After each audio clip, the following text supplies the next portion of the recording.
Dear students, let us do a simple activity. In a beaker, we have taken half kg water. Now, that's why I have written here for a given mass of substance. So the mass I have chosen is half kg water.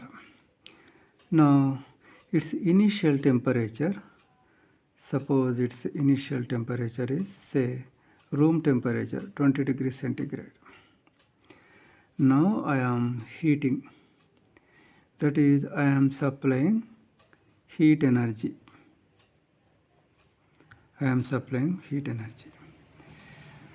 So how much time for, say, 5 minutes? Here the time I have taken is 5 minutes. So in 5 minutes, 5 joules of heat energy is supplied. Suppose I have supplied 5 joules of heat energy. Then what happened? Absorbing the heat energy, its temperature increased. From 20 to 30 degrees centigrade.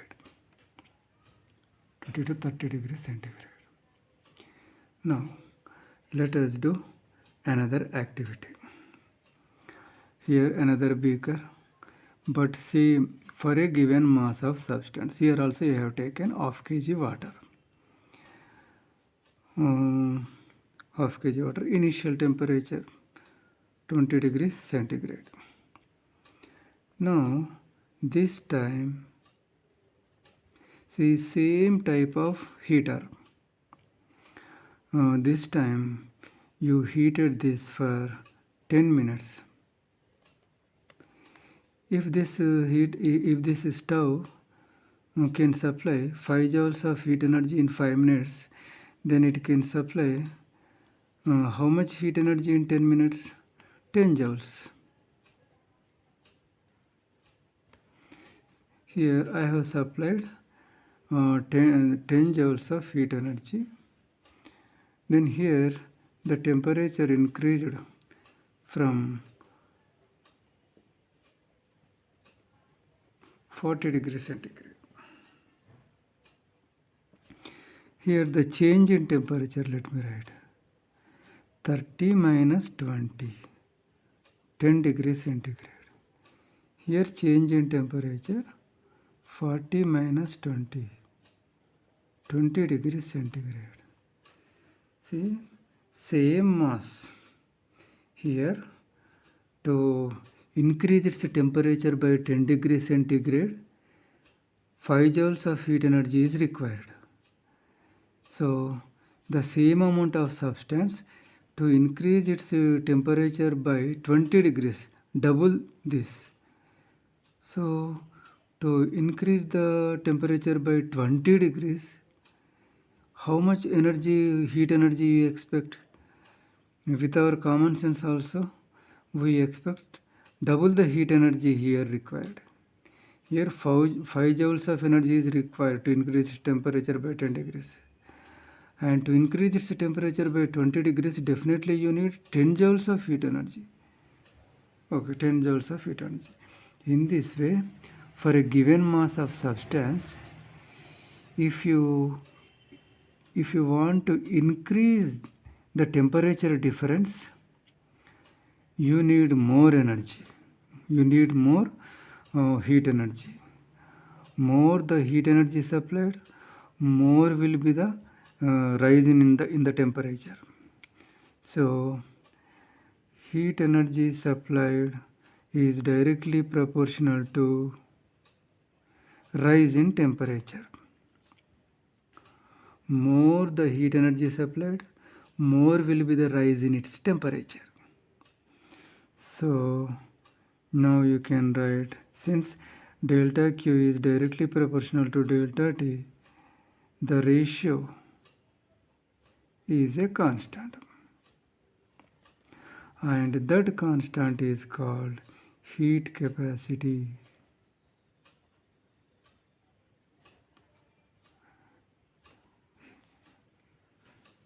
Now, if you want to define heat capacity, what all you have to do is to make the denominator equal to 1. So, if delta T is equal to 1, then delta Q becomes equal to, see, this heat capacity is denoted by capital S. So then delta Q becomes equal to S. It means what? The heat energy required to increase the given mass of substance through 1 degree centigrade is called heat capacity. Or simply we can do one thing. See, what is that? To increase the temperature by delta T, how much heat energy is required? Delta Q heat energy is required. To increase the temperature by 1 degree centigrade, how much heat energy is required? 1 by delta T into delta Q. That is delta Q by delta T. That is yes. So the heat energy required to increase temperature of a given mass by 1 degree centigrade is called heat capacity.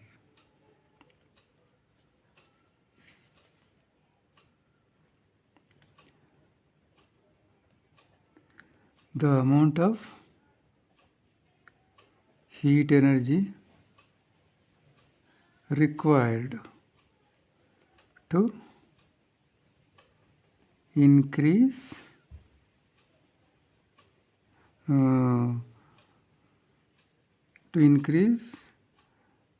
the temperature of a given mass of substance by 1 degree centigrade is called heat capacity.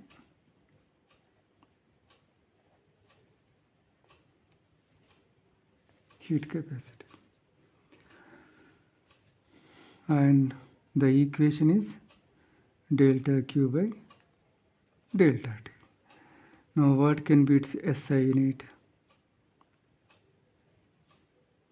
In the numerator, heat energy measured in joules.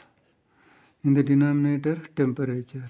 For temperature, SI unit is Kelvin, joule per Kelvin. And on what factors this S value depends? S value depends on material. It depends upon material.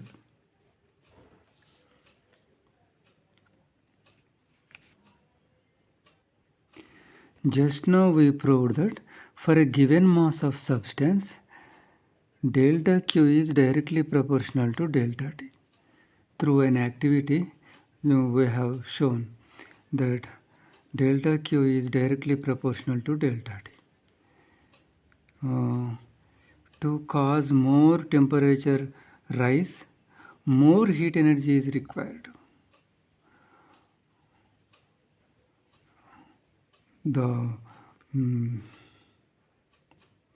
Here for a given mass means m is constant. Now for a given temperature difference, that is delta T is constant. So now here we can do an activity. So what is that activity? See here,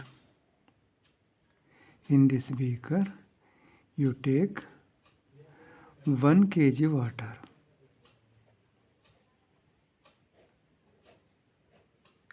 and you supply heat energy. In this beaker you take 2 kg water.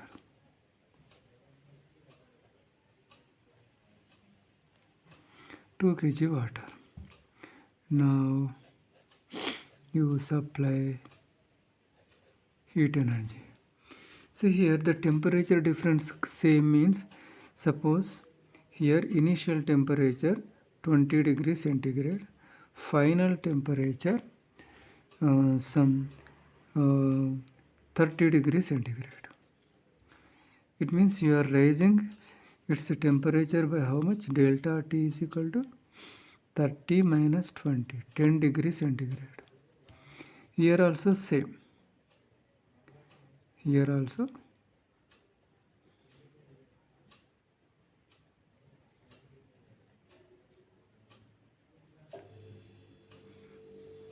same. So here you are heating the given water to increase its temperature by 10 degrees centigrade. Here also you are heating the water to increase its temperature by 10 degrees centigrade. But here the water mass is 1 kg. Here the water mass is 2 kg. Suppose here to increase its temperature by 10 degrees centigrade, time taken is suppose 5 minutes.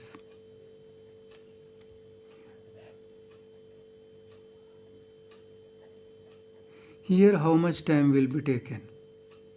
With your common sense you can easily tell that here to increase 1 kg water's temperature, to rise its temperature by 10 degrees centigrade, 5 minutes of time is required. Here you have taken double the mass, so definitely you want double the time. It will take 10 minutes of time. Suppose in 5 minutes of time the heat energy supplied is 5 joules. So in 10 minutes of time obviously the heat energy supplied will be 10 joules.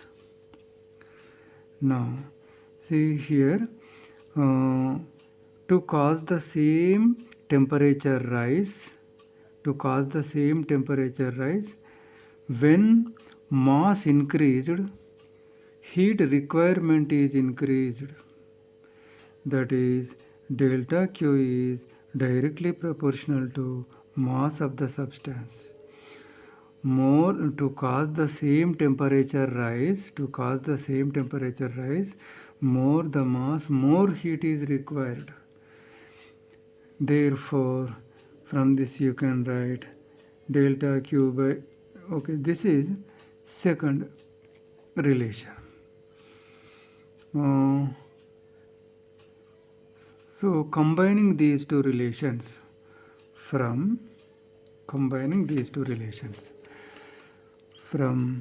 1 and 2, delta Q is directly proportional to M and delta T, or delta Q by M into delta T is a constant, and that constant is called specific heat capacity.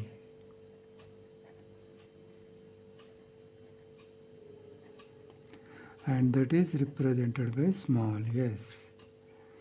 So small s is equal to 1 by m delta Q by delta T.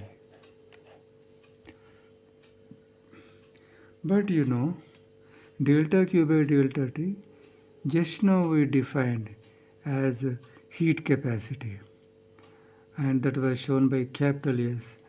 So you can write 1 by m into this as capital S, that is S by m. So small s is equal to capital S by m. Now let us write a definition. Definition for specific heat capacity. How can you define? Easy method is you make the denominators equal to 1. If m is equal to 1, delta T equal to 1, then delta Q becomes equal to S. Delta Q, that is heat required, that itself becomes specific heat capacity. So now if m is equal to 1. It means what?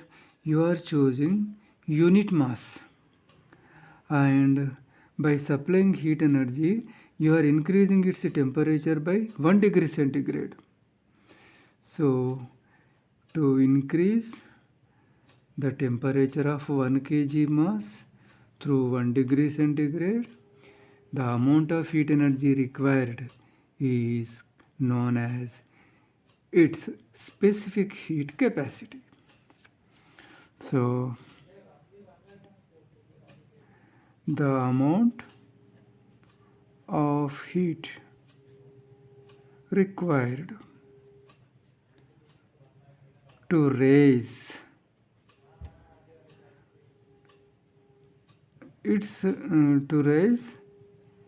the temperature of unit mass by 1 degree centigrade is known as, or is called, its specific heat capacity. So in this way you can define. But here you wrote another equation, small s is equal to capital S by m. Based on that you can give another definition also. You can give another definition also based on this equation. How? If m is equal to 1, then capital S becomes equal to small s. So here the capital S means what? Thermal capacity or heat capacity. Heat capacity per unit mass is called specific heat capacity. Heat capacity per unit mass is called specific heat capacity. Okay, now SI unit.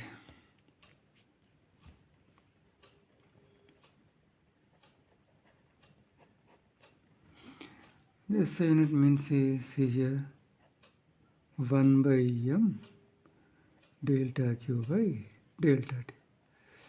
In the numerator, energy, heat energy is there, joules. In the denominator, mass means kg, temperature means Kelvin. So this is the SI unit. Now, on what factor specific heat capacity depends? So, S value depends on material. Different materials have, this value depends on material. Also it depends upon temperature. So on these two factors this value depends. So this is the equation for specific heat capacity, 1 by m delta Q by delta T. If the amount of substance, see here the amount of substance is taken in kg. If the amount of substance is taken in moles, then this is called molar specific heat capacity, and then it is represented by C, capital C. Then we write this equation in the form C is equal to 1 by, here mass, instead of mass we take moles, delta Q by delta T. So in this way we write. Now these two equations 1 and 2 can be used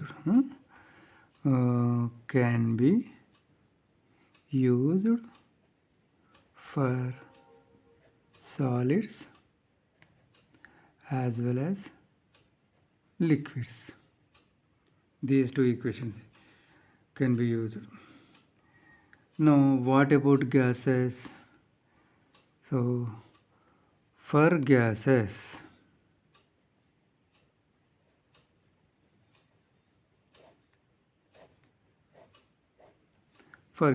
you know very well, for a given mass, but usually for gases we don't say for a given mass. Instead we say for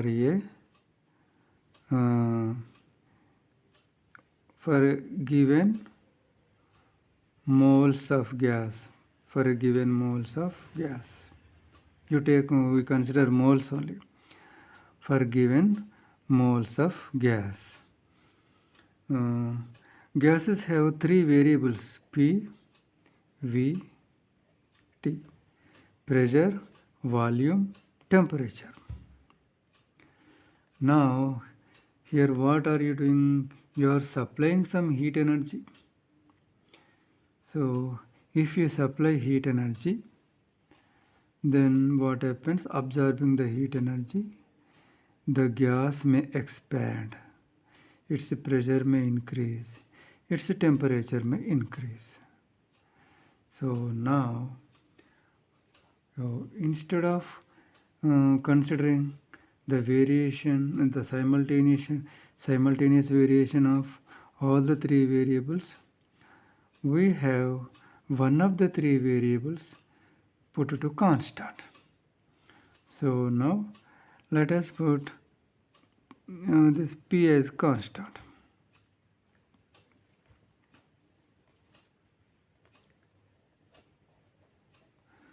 When P is equal to constant, pressure exerted by gas is held constant. So then now you define the molar specific heat capacity as Cp is equal to 1 by mu into delta Q by delta T P. Like this you define. So this is molar specific heat capacity at constant pressure. Now again let me write all the three variables.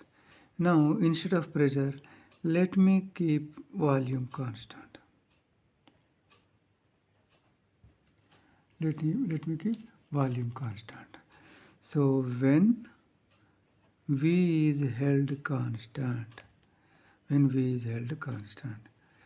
then Cv is equal to 1 by mu delta Q by delta T V. In this way we define. But here,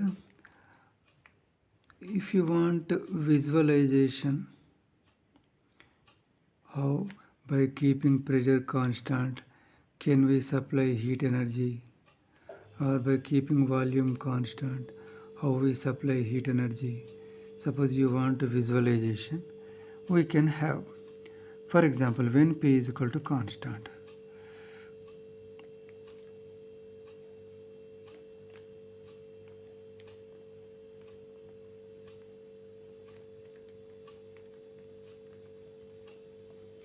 see, this is a cylinder, this is piston. So here some gas is taken.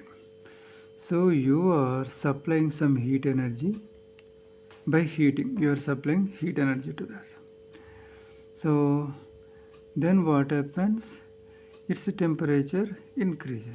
So absorbing the heat energy, whatever heat energy you supply, absorbing the heat energy, its temperature increases. Its temperature increases from T1 to T2. That stands for change in temperature here came. So it absorbs some heat energy, and simultaneously what it does, a gas absorbing heat energy expands. So it pushes the piston to right hand side.